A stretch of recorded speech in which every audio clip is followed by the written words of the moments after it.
Seuls les invités de la haute société sont conviés et mes parents m'ont envoyé un SMS m'interdisant de venir à leur fête. J'ai souri et j'ai répondu, compris. Pas de distraction. Ils ignoraient que je suis celle qui possède, et a restauré, le bâtiment où ils organisent leur soirée. Je m'appelle Colette Owens. J'ai 32 ans et, il y a 3 semaines, mes parents m'ont envoyé un SMS me disant de ne pas venir à leur fête d'anniversaire, car seuls les invités de la haute société étaient conviés. Je pensais avoir l'habitude d'être mise de côté. 10 ans sans une seule photo de famille pour Noël, 10 ans à être présentée à leurs amis comme celle qui travaille avec de vieux bâtiments. Mais ce SMS, il était différent. Il était définitif. Alors, je suis resté dans mon appartement ce soir-là, seul, tout comme il le voulait. Puis mon téléphone a sonné. C'était ma sœur Vivien, celle qui n'appelle jamais sauf si elle a besoin de quelque chose. Sa voix tremblait. « Pourquoi as-tu caché cela à la famille ? Maman et papa viennent de voir les informations. » Je n'ai rien caché. J'ai juste arrêté de me justifier auprès de gens qui refusaient d'écouter. Avant de continuer, si cette histoire résonne en vous, s'il vous plaît, prenez un moment pour aimer et vous abonner, mais seulement si vous voulez vraiment entendre la suite. D'où m'écoutez-vous en ce moment ? Indiquez votre ville, et leur local, dans les commentaires. J'aimerais beaucoup le savoir. Maintenant, laissez-moi vous ramener 3 ans en arrière, le jour où j'ai reçu un projet qui allait tout changer. J'ai grandi dans la maison des Owens, juste à l'extérieur de Boston. Une famille qui semblait parfaite sur chaque carte de Noël qu'elle envoyait. Classe moyenne supérieure, adhésion au country club. Le genre de personne qui mesure le succès à celui du voisin qui remarque votre nouvelle voiture en premier. Ma sœur aînée, Vivien, était la jolie fille, la sociable, la fille qui a épousé Bradley Hartley de chez Goldman Sachs, et qui a emménagé dans une maison coloniale de 6 chambres à Wellesley. Mes parents ne pouvaient pas s'empêcher de parler d'elle. Et puis, il y avait moi. J'ai choisi l'architecture, plus précisément la préservation historique, le genre de travail qui consiste à ramper dans des greniers centenaires, et à se battre pour sauver des bâtiments que les promoteurs veulent démolir. Ma mère m'a présenté un jour à son club de lecture comme celle qui fait quelque chose avec les vieilles maisons. De la construction, je crois. Mon père était plus direct. Quand tu auras une vraie carrière, m'a-t-il dit un jour lors de Thanksgiving, nous reparlerons de te remettre sur la carte de Noël. Remettre, comme si j'avais été effacé. La dernière fois que je suis apparu sur une photo de famille, c'était il y a 10 ans, au mariage de Vivien. J'ai découvert plus tard que ma mère m'avait recadré, me supprimant de la version qu'elle avait publiée sur Facebook. La composition était meilleure, a-t-elle expliqué quand je lui ai demandé. J'ai toujours cette photo originale quelque part. Dessus, je me tiens au bord du cadre, portant une robe d'occasion que j'avais trouvée dans un dépôt-vente à Cambridge. Vivien est au centre, rayonnante dans sa robe Vera Wang. Mes parents lui sourient avec fierté. Personne ne me regarde.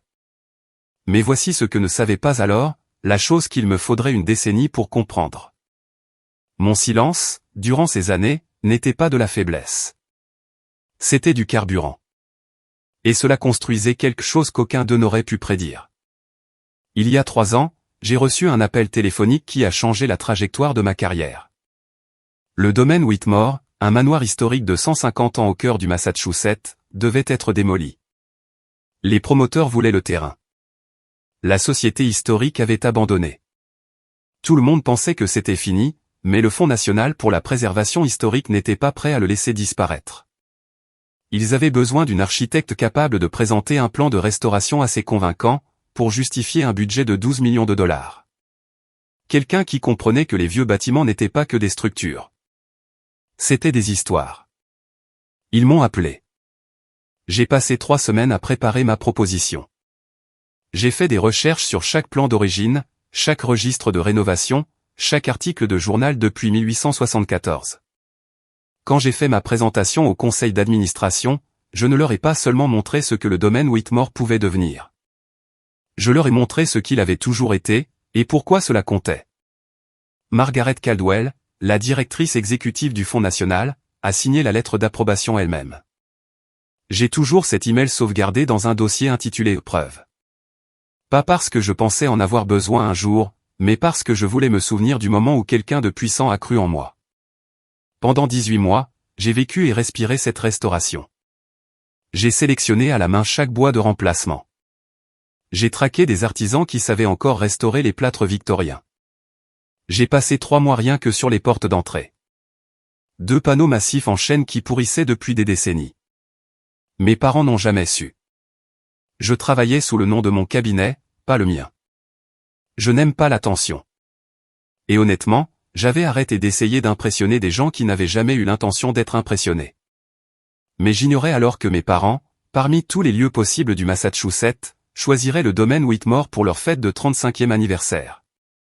Le bâtiment que j'avais sauvé, les portes que j'avais restaurées, l'héritage que j'avais protégé. C'est drôle comme la vie organise ses ironies. Laissez-moi vous parler de Noël dernier. Je n'étais pas invité, bien sûr, mais je suis venu quand même. J'ai conduit 2 heures sous une tempête de neige, car une partie de moi croyait encore que, peut-être cette fois-ci, les choses seraient différentes. Ma mère a ouvert la porte dans un pull en cachemire crème, un foulard Hermès drapé avec soin autour du cou. Son sourire a vacillé pendant exactement 1 seconde en me voyant. « Oh, Colette, nous ne t'attendions pas. » J'ai apporté un cadeau, ai-je dit, en tenant un paquet emballé. Un livre en édition originale sur l'architecture des cathédrales européennes. Je l'avais trouvé dans une vente de succession, et j'avais dépensé plus que je n'aurais dû. Elle l'a pris sans même regarder le papier. Quelle délicate attention. Je le mettrai avec les autres. À l'intérieur, Vivien tenait salon près de la cheminée, montrant sur son téléphone des photos de son dernier événement caritatif. Mon père était en pleine conversation avec un homme que j'ai reconnu aux informations. Le juge Harrison, un nommé fédéral, et apparemment un nouvel ajout à leur cercle social. Quand mon père m'a vu, il ne m'a pas salué. Il a juste fait un signe de tête, puis s'est remis à sa conversation. Comme je le disais, juge, notre fille Vivien a fait un travail merveilleux avec la fondation de l'hôpital pour enfants. Notre fille, au singulier. Je suis resté dans ce salon pendant 45 minutes. Personne ne m'a parlé directement. Quand ma mère m'a présenté à une femme de son club de lecture, elle a dit, c'est Colette. Elle fait des rénovations, avec des marteaux et tout ça. Le sourire de la femme était poli, et méprisant. Oh, c'est très intéressant. Je suis parti avant le dessert. En sortant, je suis passé devant la console du couloir où mon cadeau avait été déposé, toujours emballé, avec un post-it dessus écrit de la main de ma mère, à redonner à une œuvre caritative. C'est cette nuit-là que je me suis fait une promesse. Je n'entrerai plus jamais dans une pièce où je n'étais pas désiré. 3 semaines avant la fête d'anniversaire de mes parents, j'étais assise dans mon appartement à Cambridge quand mon téléphone a vibré. Une notification d'une discussion de groupe dont j'avais été retiré 2 ans plus tôt. La famille Owens. Ils m'avaient réintégré juste pour m'envoyer un message. Colette, ne viens pas à la fête d'anniversaire. Seuls des invités de la haute société seront présents. Nous ne voulons pas avoir à expliquer ta situation. Maman et papa. Je l'ai lu 3 fois. Pas parce que je ne comprenais pas, mais parce que je voulais m'assurer que je n'imaginais pas cela. Ta situation, comme si j'étais un problème à gérer, un inconvénient à cacher. Je n'ai pas répondu. Certains messages ne méritent pas l'énergie d'une réponse. Mais voici ce que mes parents ignoraient. Le même après-midi, une enveloppe différente est arrivée dans ma boîte aux lettres. Un papier épais et crème, le sceau de l'Institut américain des architectes, AIA, gaufré en or. Chère mademoiselle Owens, au nom du comité de sélection de la médaille d'or de l'AIA, nous avons le plaisir de vous informer que vous avez été nommée pour la médaille d'or 2024, dans la catégorie voix émergente. Votre travail de restauration sur le domaine Whitmore a été cité comme un exemple déterminant d'excellence en matière de préservation. La médaille d'or, la plus haute distinction en architecture. Le même prix que celui reçu par Frank Lloyd Wright, I.M. Pei ou Frank Gehry. Et au bas de la lettre, une signature. Margaret Caldwell, directrice exécutive, Fonds national pour la préservation historique. La même Margaret Caldwell que mes parents, comme je l'apprendrai plus tard, avait personnellement invité à leur fête d'anniversaire. La femme qu'ils voulaient impressionner pour ses connexions dans les conseils d'administration caritatifs, mon mentor. J'ai posé la lettre à côté de mon téléphone. Le SMS de ma mère brillait sur l'écran. 2 lettres, l'une me disant que je n'étais pas digne, l'autre me disant que j'étais exceptionnel. Les 2 étaient arrivés le même jour. Une semaine avant la fête, Vivien a appelé. C'était inhabituel. Ma sœur n'appelle jamais, sauf si elle veut quelque chose, une information, une validation, ou quelqu'un à blâmer. J'ai répondu quand même, car les vieilles habitudes ont la vie dure. Colette, comment vas-tu? Sa voix était douce comme du miel, le ton qu'elle utilise quand elle est en représentation. Je vais bien, Vivien. De quoi as-tu besoin? Un court silence. Je voulais juste que tu saches. J'ai essayé de convaincre maman et papa de t'inviter. J'ai vraiment essayé. Mais tu sais comment est maman avec les apparences. Je n'ai rien dit. J'ai attendu. Honnêtement, a-t-elle poursuivi, c'est probablement mieux ainsi.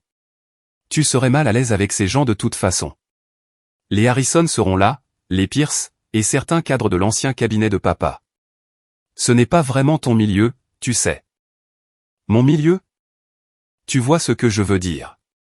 Toutes ces discussions superficielles sur les vacances et les investissements, tu t'ennuierais.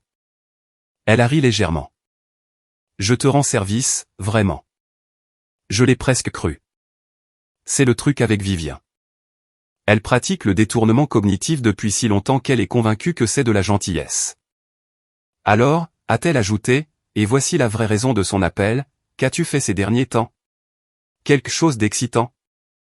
Elle partait à la pêche, cherchant des informations à partager à la fête, probablement pour prouver qu'elle restait en contact avec sa sœur à problème. Pas grand-chose, ai-je dit. Juste le travail. Je m'occupe toujours des vieux bâtiments. Toujours les vieux bâtiments. Eh bien. J'entendais sa déception. Aucune rumeur à récolter. Prends soin de toi, d'accord? Et ne prends pas l'histoire de la fête personnellement. Ce n'est vraiment pas contre toi. Mais c'était contre moi. C'était toujours contre moi, plus précisément pour s'assurer que je restais invisible. J'ai découvert plus tard que Vivien n'avait pas du tout plaidé pour mon invitation. C'était elle qui avait suggéré à notre mère, elle est toujours si maladroite dans ces événements. Ce sera plus facile pour tout le monde si elle ne vient pas. Mon père a appelé 3 jours plus tard. C'était encore plus inhabituel que l'appel de Vivien. Richard Owens ne passe pas de coup de fil. Il lance des convocations. Le fait qu'il me contacte directement signifiait qu'il voulait s'assurer que le message était clair. Colette, sa voix était la même que durant toute mon enfance. Sèche, efficace, comme s'il concluait une affaire. Je crois que tu as reçu le message concernant l'anniversaire. Je l'ai reçu. Bien. Ta mère et moi en avons discuté. La liste des invités est définitive. J'ai attendu qu'ils disent autre chose. Une explication, peut-être même une mince justification. Au lieu de cela, le juge Harrison sera là. Plusieurs associés de mon ancien cabinet, des gens importants. Je comprends, papa. Ah bon? Il a soupiré, et j'ai entendu des années de déception dans ce soupir. Si tu avais fait des choix de carrière différents, nous n'aurions pas cette conversation. J'ai toujours dit qu'une femme avec ton intelligence aurait pu tout faire. Droit, médecine, finance. Au lieu de cela, tu as choisi de t'amuser avec de vieux bâtiments. S'amuser, comme si ma restauration d'un monument historique sur 18 mois était un passe-temps. La liste des invités est définitive, ai-je répété. Tu l'as dit. Je suis heureux que nous nous comprenions. Il était sur le point de raccrocher quand il a ajouté, presque comme une réflexion après coup, une femme du Fonds national vient. Margaret quelque chose. Ta mère veut intégrer son conseil d'administration caritatif, alors il est important que tout se passe bien. Pas de distraction. Margaret Caldwell, la femme qui m'avait mentoré pour le projet le plus important de ma carrière, la femme dont la signature figurait sur ma lettre de nomination à l'AIA. Mon père espérait impressionner mon propre mentor lors d'une fête, dans un bâtiment que j'avais restauré, tout en me gardant caché comme une honte familiale. Pas de distraction, ai-je dit. C'est noté. J'ai raccroché avant qu'il ne puisse m'entendre rire. 2 jours avant la fête, j'ai reçu un SMS de ma tante Patricia, la sœur de mon père, une femme que je voyais peut-être une fois par an lors des réunions de famille obligatoires. Colette, ma chérie, ta mère m'a parlé de la situation pour la fête. Je voulais juste prendre de tes nouvelles. Elle a mentionné que tu traversais des problèmes de santé mentale. Est-ce que tout va bien? J'ai fixé le message pendant un long moment. Problème de santé mentale. Ma mère ne m'avait pas seulement exclu de la liste des invités. Elle avait créé une histoire de couverture, une raison pour mon absence qui la faisait paraître compatissante, et moi, brisé. Je suis allé sur Facebook. Je n'aurais pas dû, mais je l'ai fait. C'était là, enterré dans les commentaires d'une publication d'une des amies de ma mère. Diane, je suis désolé d'apprendre pour ta fille cadette. La maladie mentale est si difficile pour les familles. Tu gères cela avec une telle grâce. Ma mère avait aimé le commentaire. J'ai fait défiler plus loin, et j'en ai trouvé un autre. On prie pour Colette. Diane a été si forte à travers tout cela. Et la réponse de ma mère, merci, Suzanne. Nous faisons de notre mieux. Certains enfants ont simplement des difficultés. J'ai regardé autour de mon appartement, les prix d'architecture encadrés sur mes murs, la pile de magazines spécialisés avec mes projets à l'intérieur, l'email de l'AIA ouvert sur mon ordinateur portable. J'étais l'architecte nommé pour la plus haute distinction de sa profession, et ma mère racontait aux gens que je ne pouvais pas fonctionner. C'est le problème avec les mensonges. Ils demandent de l'entretien. Ils doivent être nourris, arrosés et répétés jusqu'à ce que tout le monde oublie qu'ils ont commencé comme une fiction. Ma mère avait construit toute une mythologie autour de sa seconde fille à problème. Et elle l'a cultivée depuis des années. Mais les mythologies ont une faiblesse. Elles s'effondrent dès que la réalité franchit la porte. La veille de la fête, j'ai appelé Margaret Caldwell. Pas pour me plaindre. Je n'ai jamais été doué pour ça. Mais pour confirmer le calendrier de l'annonce de l'AIA. Je savais que la nomination serait rendue publique bientôt. Je ne savais juste pas exactement quand. Colette. La voix de Margaret était chaleureuse, comme toujours. J'espérais que tu appellerais. Le comité a tout finalisé. L'annonce sera publiée demain soir. Demain, le jour même de la fête de mes parents. C'est merveilleux, ai-je dit, et je le pensais vraiment. Il y a autre chose. J'entendais son sourire au téléphone. Le Conseil du Fonds national a approuvé une nouvelle subvention de 500 000 $, pour la restauration du manoir du gouverneur, et nous voulons que tu la diriges. J'ai dû m'asseoir. Margaret, je ne sais pas quoi dire. Dis oui. Tu l'as mérité. Elle a fait une pause. Est-ce que ta famille fêtera cela avec toi demain?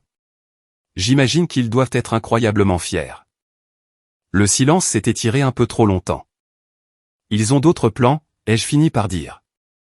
Quelque chose a changé dans son ton. Pas de la pitié, exactement, mais de la compréhension. D'ailleurs, en parlant de plans, je participerai moi-même à une fête demain. Un événement au domaine Whitmore.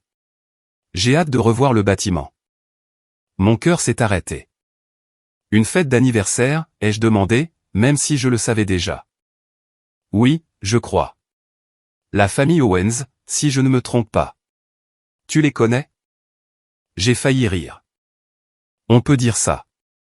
Le monde est petit, a dit Margaret joyeusement. Eh bien, si tu es libre demain soir, tu sais où me trouver. J'adorerais porter un toast à ta nomination en personne.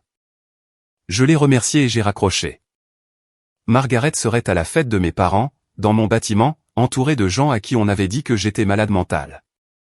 Et l'annonce qui prouverait à tous qu'ils avaient tort devait être publiée à 19h30. Laissez-moi m'arrêter un instant. Si vous avez déjà été traité par votre propre famille comme si vous n'existiez pas, mais que vous êtes toujours là, debout, que vous construisez, que vous avancez. Je vous vois. Tapez toujours là dans les commentaires. Et si vous voulez savoir ce qui s'est passé quand la vérité a enfin éclaté à cette fête, assurez-vous d'être abonné. Vous ne voulez pas manquer la suite. Maintenant, retour à l'histoire.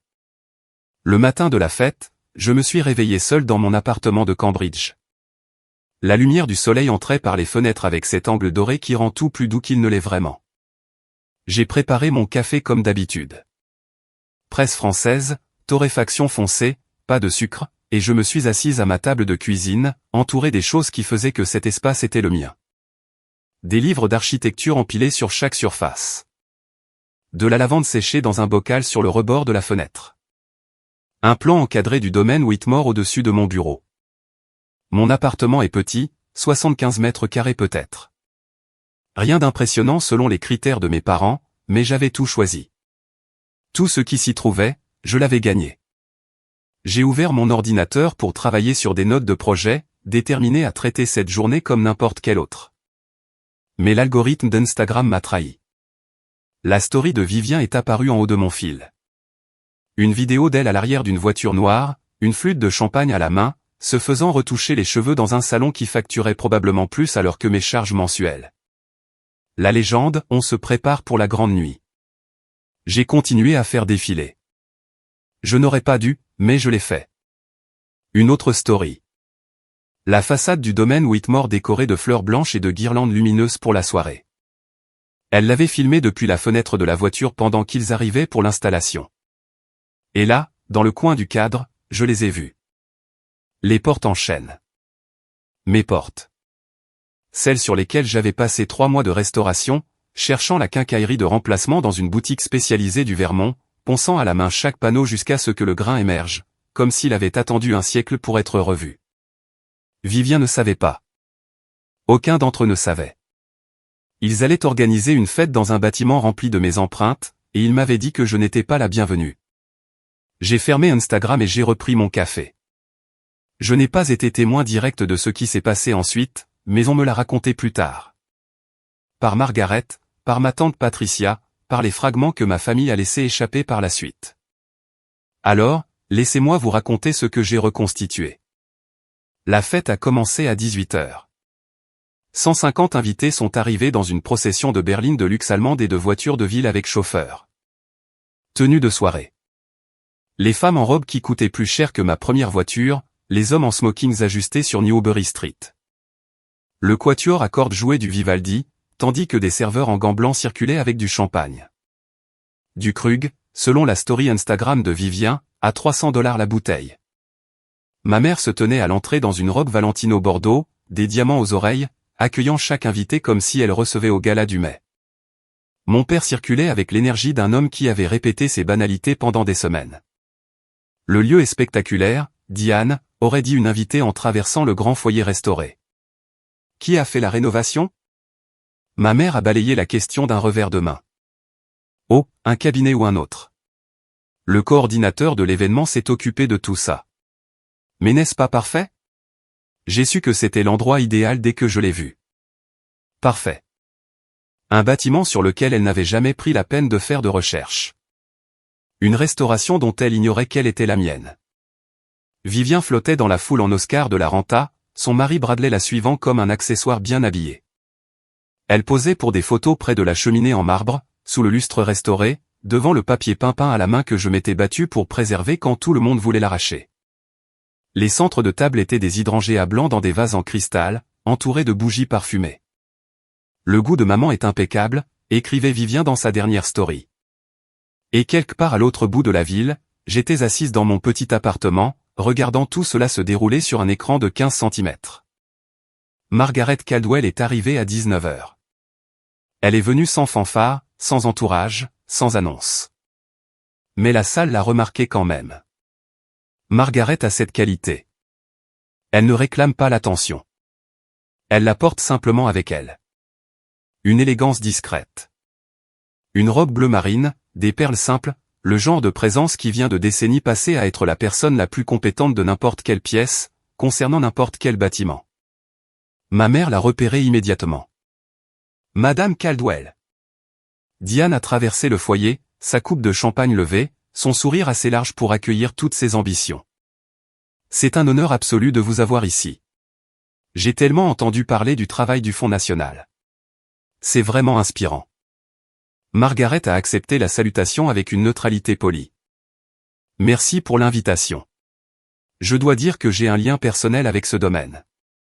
C'est agréable de le voir utilisé. Les yeux de ma mère se sont illuminés.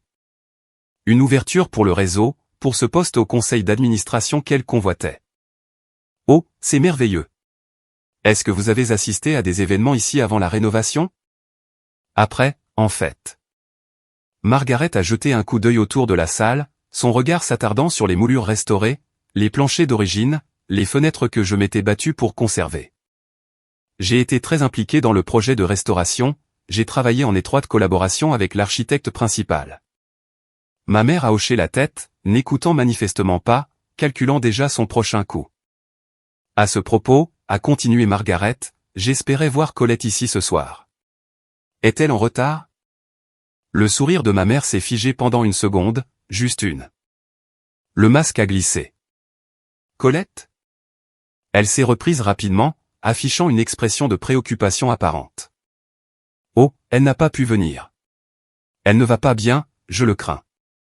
Vous savez ce que c'est. Les yeux de Margaret se sont légèrement plissés. C'est étrange.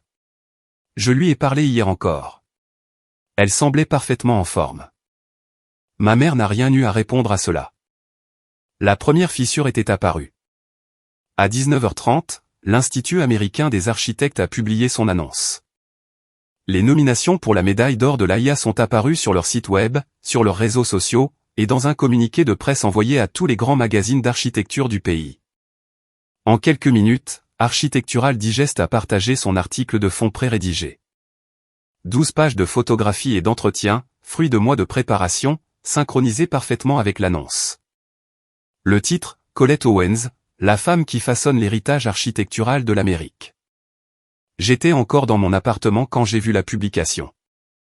J'ai rafraîchi la page 3 fois pour m'assurer que c'était réel. Ma photo, mon travail, mon nom, tout était exposé au monde entier, y compris aux invités de la fête de mes parents. Tout a commencé avec une journaliste locale, une femme qui couvrait les arts et la culture pour le Boston Globe, et qui avait été invitée par un ami. Son téléphone a vibré. Elle a jeté un coup d'œil à l'écran, puis s'est arrêtée net.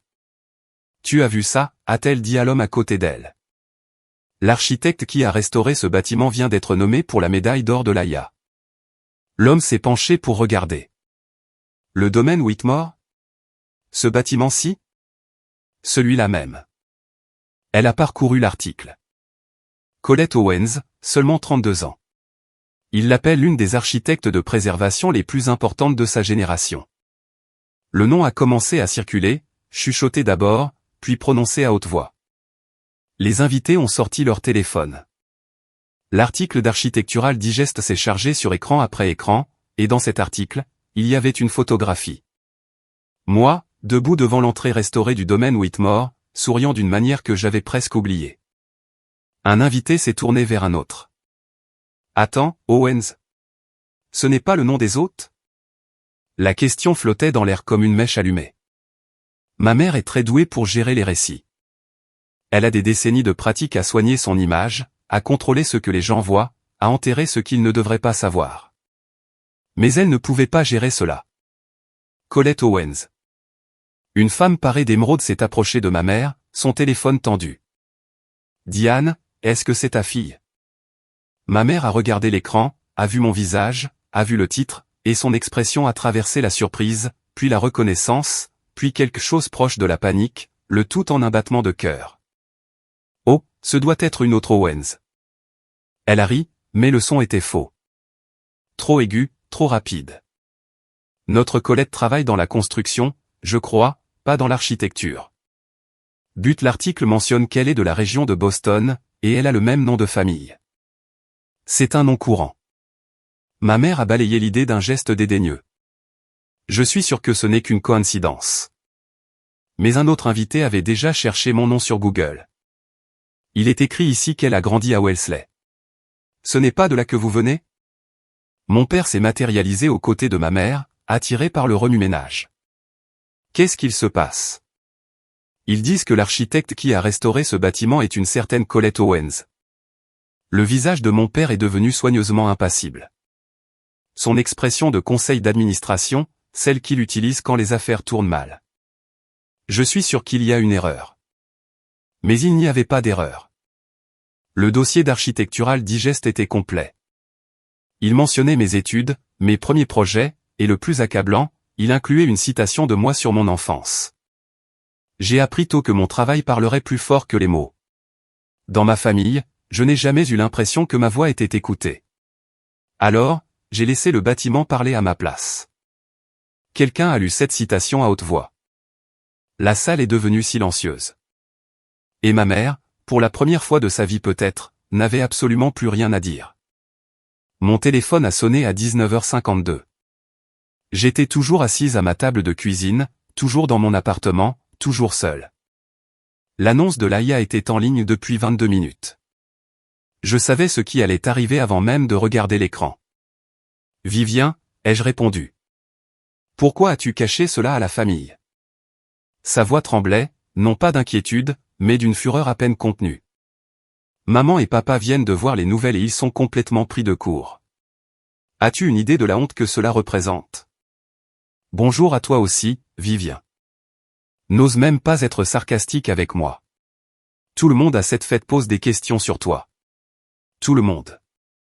La femme du juge Harrison vient de coincer maman pour demander pourquoi tu n'es pas là. Madame Caldwell, cette femme du Fonds National, n'arrête pas de parler de toi. C'est censé être la soirée de maman et papa. Et tu as tout ramené à toi. J'ai laissé ces paroles couler sur moi. En arrière-plan, j'entendais la fête, la musique, le tintement des verres, et la voix de ma mère montant avec une gaieté forcée. Oui, bien sûr que nous étions au courant. Nous voulions juste garder cela privé. Je n'ai rien ramené à moi, ai-je dit doucement. J'ai juste existé. J'ai travaillé. J'ai réussi. Et personne n'a posé de questions. Tu as fait ça exprès. Le calme de Vivien s'est complètement brisé. Tu as attendu ce soir pour. C'est Laïa qui décide du moment des annonces, pas moi. Tu aurais dû nous le dire. Tu aurais dû nous prévenir. J'ai failli rire. Vous prévenir de quoi? Que je suis doué dans mon travail?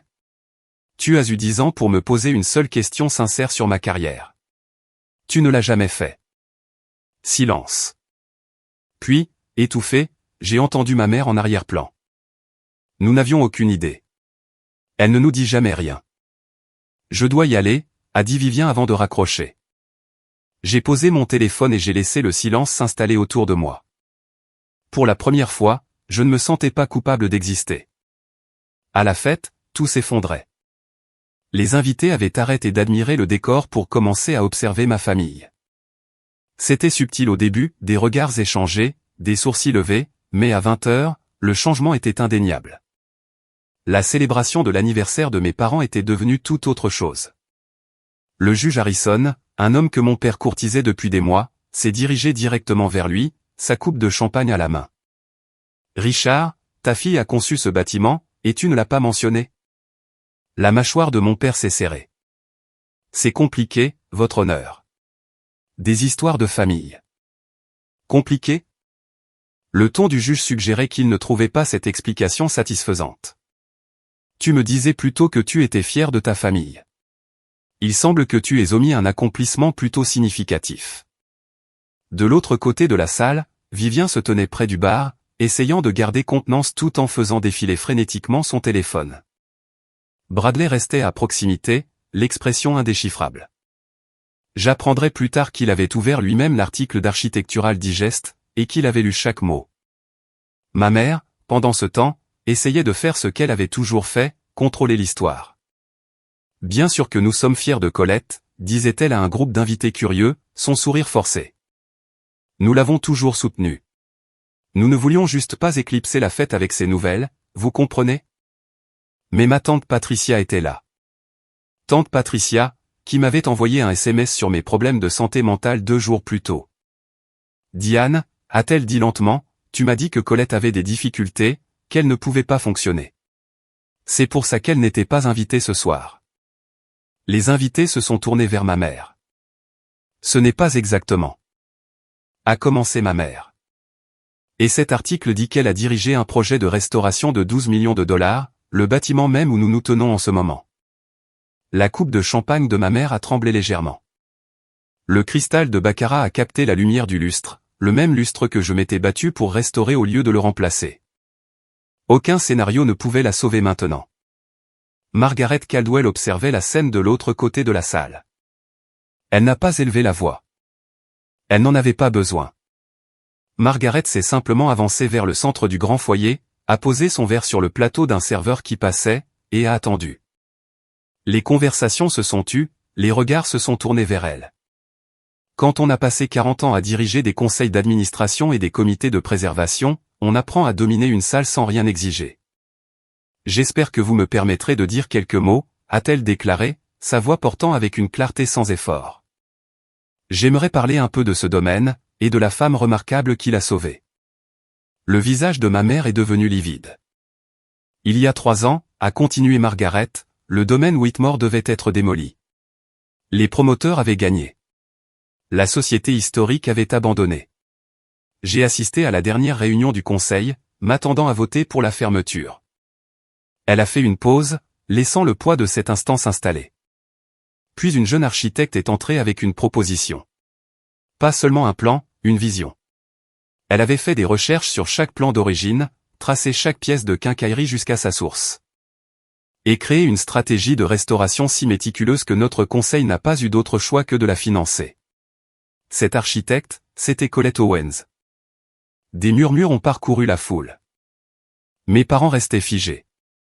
Pendant 18 mois, Colette a travaillé sur ce bâtiment comme si c'était le sien. Chaque porte que vous franchissez ce soir, elle l'a restaurée à la main. Les lustres, les moulures, les fenêtres. Tout cela a été sauvé de la ruine parce qu'une femme a refusé de laisser l'histoire disparaître. Margaret a plongé la main dans sa pochette et en a sorti une enveloppe. Un papier crème, le sceau de l'AIA visible à travers le papier. Ce soir, elle a été nommée pour la plus haute distinction de notre profession, et j'avais espéré lui remettre cette lettre en personne, mais on m'a dit qu'elle n'était pas bien. Margaret a regardé directement ma mère. Ce qui est étrange, car je lui ai parlé hier encore, et elle semblait parfaitement en forme. Le silence qui a suivi était absolu. 150 personnes, juges, cadres, membres de la haute société, vieille et nouvelle bourgeoisie, se tenaient dans une pièce remplie de mon travail, fixant mes parents, attendant une explication qui ne pouvait pas venir. La première question est venue d'une femme en robe Chanel noire. « Diane, est-ce que ta fille va mal, ou est-ce que tu ne l'as juste pas invitée ?» Ma mère a ouvert la bouche, puis l'a refermée, ses mains parfaitement manucurées se tordant sur le pied de sa coupe de champagne. C'est compliqué. Il y a des dynamiques familiales qui... A-t-elle fini par bafouiller? Des dynamiques familiales? Le ton de la femme était plat. Tu as dit à Patricia que Colette avait des problèmes de santé mentale. Tu as dit à ton club de lecture qu'elle ne pouvait pas fonctionner, mais elle vient d'être nommée pour le plus grand prix d'architecture. D'autres voix se sont jointes, sans crier. Cette foule était trop bien élevée pour cela, mais elles étaient pointues, précises. Diane a mentionné que sa fille travaillait dans la construction. Est-ce ainsi que nous appelons l'architecture de préservation maintenant? J'ai vu la citation de l'entretien, ma voix n'a jamais été écoutée dans ma famille. C'est quelque chose. Et puis tante Patricia, se tenant vers le fond, a pris la parole. Diane, tu m'as dit spécifiquement que Colette avait fait une dépression. Tu as dit que c'était pour ça qu'elle ne pouvait pas venir ce soir. Je t'ai cru. Je lui ai envoyé un message de sympathie. Le masque de ma mère s'est finalement brisé. Je n'ai pas dit. Je n'ai jamais voulu. Elle ne nous dit jamais rien. Comment sommes-nous censés savoir? Savoir quoi? Le juge Harrison s'est avancé, la voix froide. Que ta fille est apparemment l'une des architectes les plus talentueuses du pays? Qu'elle a restauré le bâtiment même que vous avez choisi pour organiser cette fête? Il a secoué la tête lentement. Richard, tu m'as dit que tu étais fier de ta famille. Il semble que ce que tu voulais dire, c'est que tu es fier d'une partie de ta famille. Mon père n'a pas répondu. La mythologie que ma mère avait construite pendant une décennie s'est effondrée en 90 secondes. Et puis, quelqu'un s'est tourné vers Vivien. C'était une jeune femme de son âge, quelqu'un du country club. J'apprendrai plus tard qu'elle faisait partie de son cercle social. Le genre d'ami qui connaît tous vos secrets parce que vous les lui avez racontés vous-même. Attends, a dit la femme lentement, la réalisation se faisant. Vivien, tu m'as dit que ta sœur se cherchait. Tu as dit qu'elle n'avait jamais vraiment décollé, qu'elle était en gros. Comment as-tu dit? La honte de la famille. Point. Le visage parfaitement composé de Vivien s'est figé. Ce n'est pas je ne voulais pas dire. Tu as dit qu'elle avait des problèmes mentaux, que tes parents n'en parlaient pas parce que c'était trop douloureux. Une autre voix s'est jointe. Tu m'as dit qu'elle travaillait dans une entreprise de bricolage, qu'elle avait abandonné l'université. J'ai dit qu'elle avait quitté son programme de master plus tôt, a lancé Vivien d'un ton défensif. C'est techniquement vrai. Elle a fini en avance, et ensuite elle a restauré un monument de 12 millions de dollars et a été nommée pour le plus haut prix en architecture. La première femme à croiser les bras. C'est ce que tu appelles ne pas décoller au point. Je pouvais imaginer Vivien là, dans sa robe Oscar de la Renta, ses cheveux parfaits, toute son identité construite sur le fait d'être la fille qui réussit, regardant tout s'écrouler. Et puis Bradley a parlé. Son mari, le banquier de Goldman Sachs, celui qu'elle avait épousé pour compléter l'image du succès. Vivien. Sa voix était basse, mais dans le silence soudain, tout le monde a entendu. Tu m'as dit que ta sœur avait des problèmes, quelle était la honte de la famille. C'est pour ça qu'on ne la voit jamais au fait. Il a regardé sa femme avec quelque chose que j'ai reconnu, l'expression d'un homme réalisant qu'on lui avait donné une version soigneusement éditée de sa propre famille. Quoi d'autre ne m'as-tu pas dit? Les excuses de Vivien sont mortes sur ses lèvres. Certains mensonges peuvent survivre à tout, sauf à la lumière. Si vous vous dites comment les choses ont-elles pu changer si vite? Je veux vous dire quelque chose. Ce n'est pas arrivé vite. Ce moment était en préparation depuis 10 ans. 10 ans de silence. 10 ans à laisser mon travail s'accumuler dans un coin pendant que tout le monde regardait ailleurs. La vérité n'a pas besoin de drame pour éclater. Elle a juste besoin de temps. Dites-moi dans les commentaires, avez-vous déjà vécu un moment où tout le monde a enfin vu ce que vous construisiez depuis le début? Continuons. Après que Vivien m'ait raccroché au nez, je suis restée assise dans mon appartement pendant un long moment. La lumière du soir était passée à ce bleu-gris qui précède la nuit complète. Mon téléphone avait vibré plusieurs fois encore. Des SMS de collègues qui avaient vu l'annonce. Un message vocal d'une journaliste du Globe. Mais je les avais tous ignorés. Je n'étais pas prête à faire la fête. Pas encore. Je suis allé à la fenêtre. De mon appartement, je ne voyais pas grand-chose. Juste l'arrière d'un autre bâtiment. Un morceau de rue. La vie ordinaire de Cambridge qui suivait son cours. Mais à 45 minutes de là, une fête tombait en morceaux. J'ai pensé à ce que Margaret avait dit au téléphone la veille, si tu es libre demain soir, tu sais où me trouver. J'ai pensé aux portes en chêne que j'avais passé 3 mois à restaurer, au lustre, au papier peint à la main. Chaque recoin de ce bâtiment contenait une part de mon attention, de mes soins, de mon amour. Mes parents m'avaient dit que je n'étais pas la bienvenue, mais ce bâtiment était à moi, de toutes les manières qui comptent. Je me suis levé, je suis allé à mon armoire, j'ai trouvé la robe que je gardais pour une occasion future que je ne pouvais jamais vraiment nommer. Une robe portefeuille bleu minuit. Simple mais élégante. Le genre de choses que l'on porte quand on veut se sentir soi-même, mais en mieux. J'ai mis la montre Cartier Tank que je m'étais achetée après mon premier projet majeur. Elle avait coûté plus que ce que je pouvais me permettre à l'époque, mais je voulais quelque chose pour marquer le moment où j'avais prouvé, au moins à moi-même, que j'avais doué dans ce que je faisais. Personne dans ma famille ne l'avait jamais vu. J'ai pris mes clés. Je n'y allais pas pour faire un scandale. Je n'y allais pas pour me venger. J'y allais parce que ce bâtiment était le mien, et que je méritais d'y être. Le trajet a duré 45 minutes. J'ai pris les routes secondaires, celles qui serpentent à travers les vieilles villes du Massachusetts, là où les arbres s'archent au-dessus du pavé comme des voûtes de cathédrale. Je n'étais pas pressé. J'avais passé 10 ans à être patiente. 1 heure de plus ne changerait rien. Quand j'ai tourné dans l'allée du domaine, j'ai eu le souffle coupé. Le domaine Whitmore était illuminé comme un souvenir qui prend vie. Chaque fenêtre brillait. Des lumières blanches entouraient les colonnes de l'entrée. Les jardins que j'avais aidé à préserver étaient remplis d'invités en tenue de soirée, leurs silhouettes bougeant contre la lumière dorée qui s'échappait de l'intérieur. Je me suis garé tout au bout du parking, et j'ai marché vers l'entrée. Les portes en chêne, mes portes, étaient ouvertes, accueillant les invités dans le grand foyer restauré. Je me suis arrêté un instant sur le seuil, passant mes doigts sur le grain du bois que je connaissais par cœur. 3 mois de travail, 2 couches d'huile appliquées à la main, de la quincaillerie provenant d'une boutique spécialisée du Vermont qui avait dû commander les charnières en Allemagne. Je m'étais tenu dans cet encadrement de porte 100 fois pendant la restauration, mais jamais ainsi. Jamais en robe, jamais le cœur battant, jamais en marchant vers la famille qui m'avait dit de rester à l'écart. Je suis entré. Le foyer s'est ouvert autour de moi. Le sol en marbre, le lustre restauré projetant une lumière prismatique sur le plafond, l'escalier majestueux que je m'étais battu pour sauver quand tout le monde voulait le moderniser. Chaque surface portait mes empreintes, mes décisions, ma vision. Et puis, quelqu'un s'est tourné. Une femme près du bar. Puis un homme près de la cheminée. Puis un autre. Et encore un autre. C'est elle. Un murmure a parcouru la salle. C'est Colette Owens.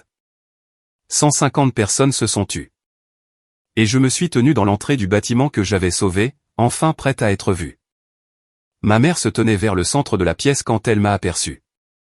J'ai vu son visage traverser chaque émotion qu'elle avait passé des décennies à réprimer en public. Le choc, puis la reconnaissance, puis la peur, puis brièvement quelque chose qui aurait pu être de la honte. La coupe de champagne dans sa main a penché dangereusement. Sa robe Valentino a soudainement semblé moins être une armure, et plus un costume. Mon père se tenait à ses côtés, le visage soigneusement impassible, son expression de salle de réunion. J'ai marché vers eux, sans me presser, sans hésiter, juste en marchant comme on marche pour rentrer chez soi. Margaret a croisé mon regard depuis l'autre bout de la pièce, et m'a fait un petit signe de tête. Une permission, un encouragement, un soutien. Je me suis arrêté à quelques pas de mes parents. Assez près pour être entendu. Assez près pour que les invités à proximité entendent aussi. Maman, papa. Ma voix était assurée, plus calme que je ne l'espérais. J'ai reçu votre message. Je sais que je n'étais pas invité. Ma mère a ouvert la bouche, mais aucun son n'est sorti. Mais ce bâtiment était mon projet, ai-je continué. 18 mois de ma vie. Chaque porte, chaque fenêtre, chaque moulure que vous avez montrée fièrement ce soir, c'est moi qui ai conçu leur restauration. J'ai supervisé chaque entrepreneur. J'étais ici avant le lever du soleil et après son coucher pendant 1 an et demi, pour m'assurer que ce lieu tiendrait debout encore un siècle. Mon père a fini par parler. Colette, ce n'est ni le moment ni l'endroit pour. Pourquoi, papa? Pour exister? Pour être doué pour quelque chose? Je n'étais pas en colère. C'est la partie étrange. Je m'attendais à être en colère. J'en avais le droit. Mais debout dans cette pièce, je me sentais juste lucide. Je ne suis pas là pour gâcher votre fête, ai-je dit. Je suis là parce que cet endroit compte pour moi, même si je ne semble pas compter pour vous. Le silence qui a suivi a été la chose la plus bruyante que j'ai jamais entendue. Ma mère a récupéré la première. Elle le fait toujours. Colette, ma chérie. Ce mot affectueux sonnait étranger dans sa bouche. Collant, sans entraînement. Bien sûr, nous te voulions ici. Nous pensions juste que tu serais plus à l'aise à la maison. Tu sais à quel point ces événements peuvent être accablants.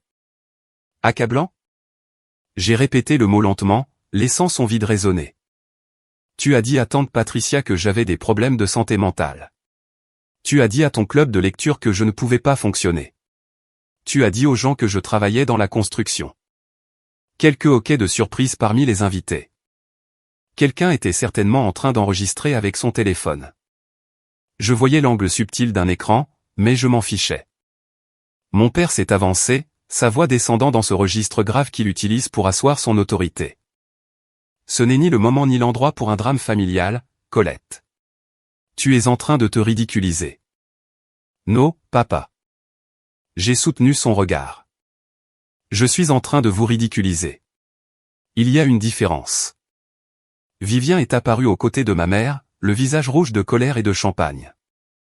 Tu dois toujours tout ramener à toi, n'est-ce pas? C'est l'anniversaire de maman et papa, leur soirée, et il a fallu que tu te pointes. Ce n'est pas moi qui ai décidé de l'annonce de l'AIA ce soir, ai-je dit calmement. Ce n'est pas moi qui ai fait publier l'article d'Architectural Digest ce soir. Je n'étais même pas au courant de cette fête jusqu'à il y a 3 semaines, quand vous m'avez tous dit de ne pas venir. La voix du juge Harrison a tranché depuis ma gauche. À vrai dire, je pense que le drame a commencé quand vous avez invité des convives dans un bâtiment que votre propre fille a restauré, pour ensuite dire à tout le monde qu'elle était trop instable mentalement pour être présente. Le visage de ma mère s'est décomposé pendant juste 1 seconde, juste assez longtemps pour que tout le monde le voie. Nous n'avons pas, je n'ai jamais dit. Balbutia-elle maintenant, la femme du monde poli ayant disparu, remplacée par quelqu'un qui n'avait enfin plus d'histoire à raconter. Mais j'avais fini d'écouter ses explications. Margaret Caldwell s'est avancée. Elle se déplaçait dans la foule avec l'autorité tranquille de quelqu'un qui a passé toute sa carrière à protéger les choses qui comptent. Quand elle est arrivée à mes côtés, elle a posé brièvement une main sur mon épaule, un geste si simple qu'il a failli me faire craquer. Puisque Colette est ici, a annoncé Margaret, sa voix portant dans chaque coin de la salle, j'aimerais partager quelque chose que j'avais prévu d'annoncer indépendamment des développements de ce soir. Le silence s'est fait. Le Fonds national pour la préservation historique a approuvé une nouvelle subvention d'un montant de 500 000 $ pour la restauration du manoir du gouverneur à Boston. C'est l'un des projets de préservation les plus significatifs que nous ayons entrepris en une décennie. Elle a fait une pause, laissant le chiffre pénétrer les esprits. Et nous avons sélectionné Colette Owens pour diriger le projet. Pendant un moment, personne n'a bougé. Puis les applaudissements ont commencé, épars d'abord, puis montant en puissance, roulant dans la salle comme une vague.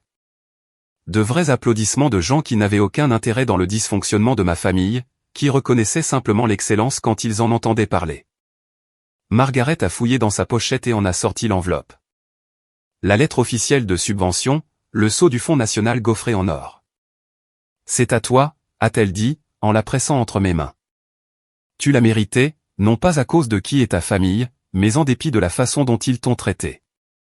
J'ai regardé l'enveloppe, j'ai senti son poids, j'ai compris ce qu'elle signifiait. Pas seulement l'argent, pas seulement le projet, mais la validation, la preuve, documentée et officielle, que j'étais celle que j'avais toujours cru être. Derrière moi, je sentais le regard de mes parents, le silence de ma mère, la posture rigide de mon père, la fureur à peine contenue de Vivien.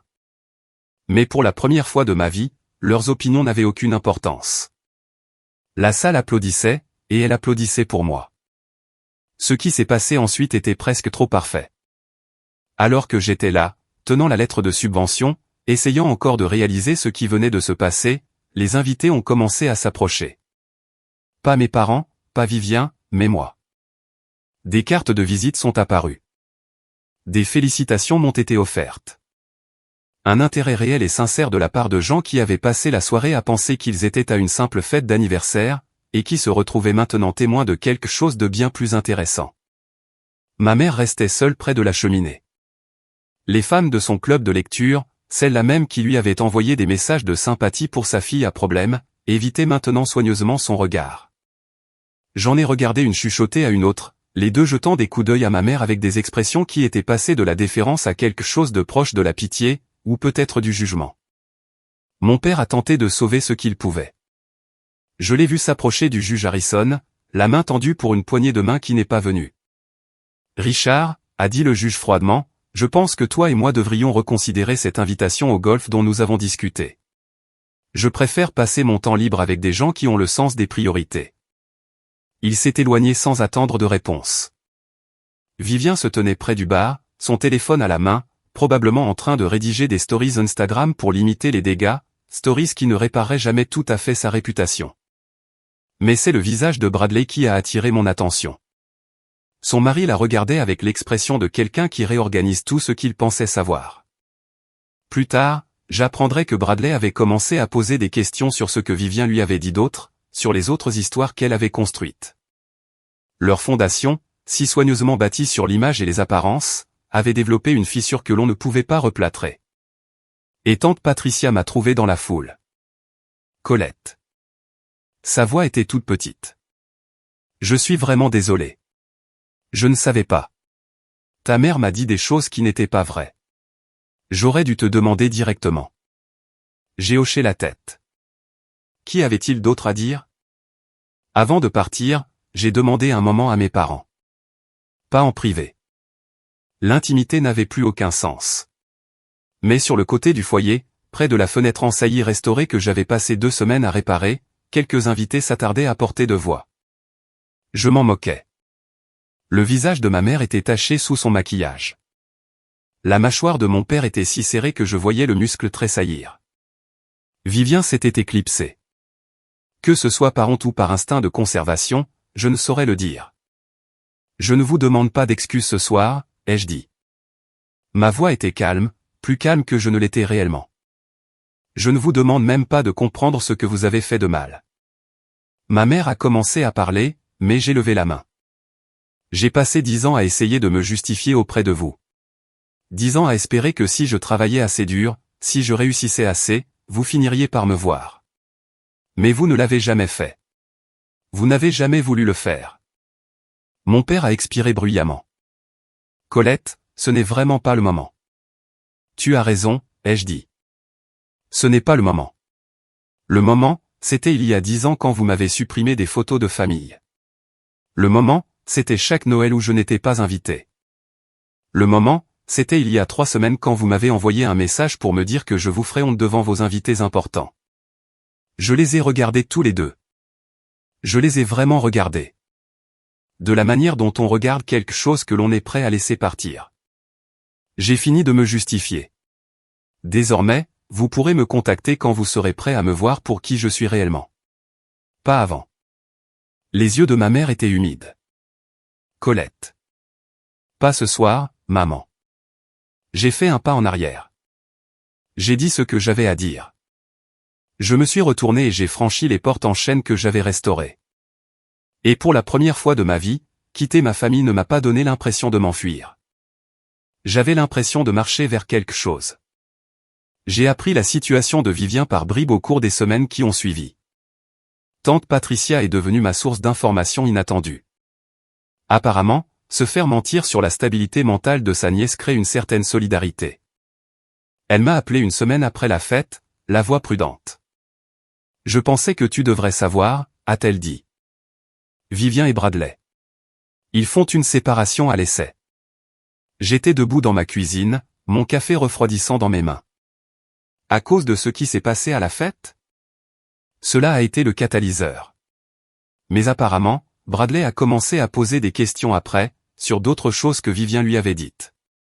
Sur son travail caritatif, sur ses finances, Enfin, sur beaucoup de choses. J'ai pensé au compte Instagram de ma sœur, les photos soigneusement choisies, la vie filtrée, l'image qu'elle avait construite si méticuleusement. Un château de cartes. Il a réalisé qu'elle éditait la vérité depuis des années, a poursuivi tante Patricia. Pas seulement sur toi, sur tout. Je n'ai pas ressenti de satisfaction en entendant cela.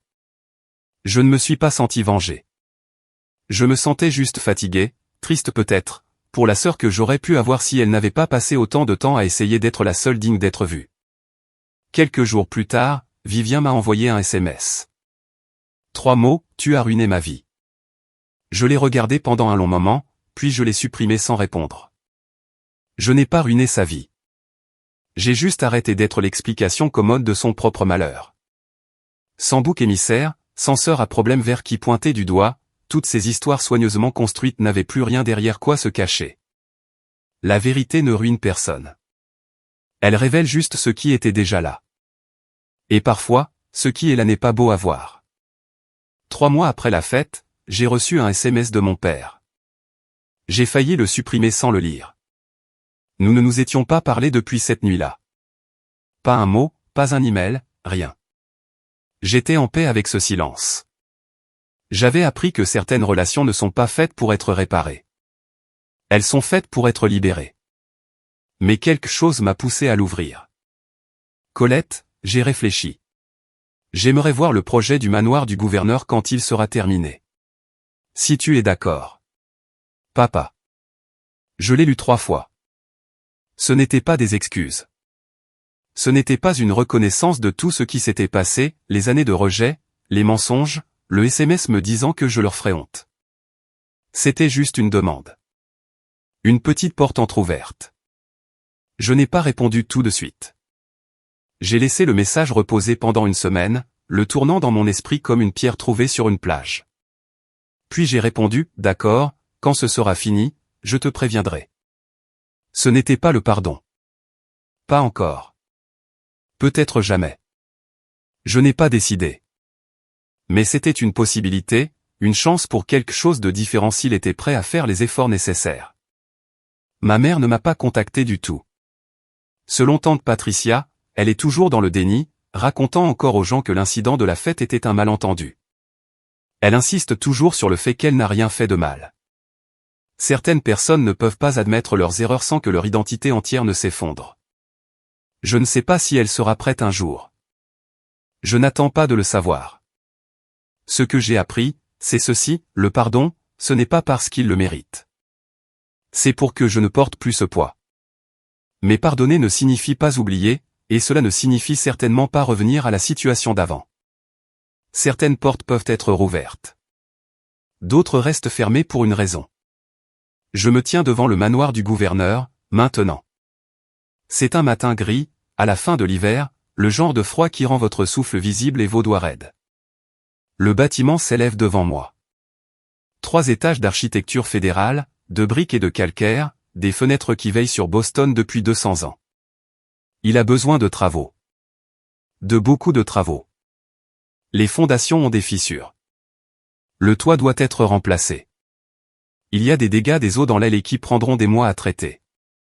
J'ai hâte de commencer. Je pense à la fille que j'étais il y a 10 ans.